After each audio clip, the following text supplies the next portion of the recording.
Last వీడియోలో చెప్పాను గదా! మేడం దగ్గర స్కానింగ్ తీపిచ్చామని. మేడం చాలా ఎక్కువ టైం అయితే తీసుకున్నారనమాట. నాకు తెలీదు ఇంత టైం తోటి చేస్తారు అని జెప్పేసి. అసలు మాకన్నా ముందుగా స్కానింగ్ జేపిచ్చుకున్న వాళ్ళకి ఇంత టైం అయితే తీసుకోలేదు.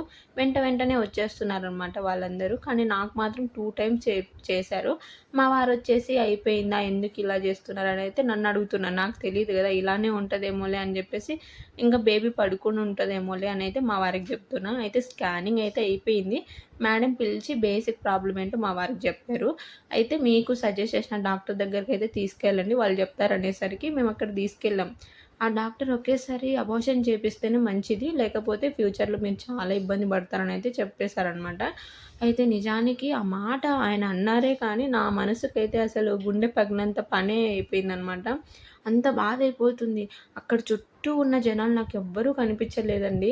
నా కంట్లో నీళ్ళైతే ఆగట్లేదు. అసలు నా మైండే బ్లాక్ అయిపోయిందనమాట. ఏం చేయాలో అర్థం అవ్వట్లేదు. ఏం మాట్లాడాలో కూడా నాకు అర్థం అవ్వట్లేదు. ఏడ్చేస్తున్నా. పక్కన మా వారు, మా అక్క ఇద్దరు ఉన్నారనమాట.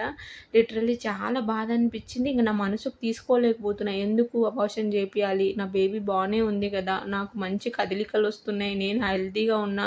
అండ్ యాక్టివ్‌గా కూడా ఉంటున్నాను గదా! ఎందుకిలా చెప్తున్నారు అని జెప్పేసి చాలా అంటే చాలా బాధ అనిపించింది.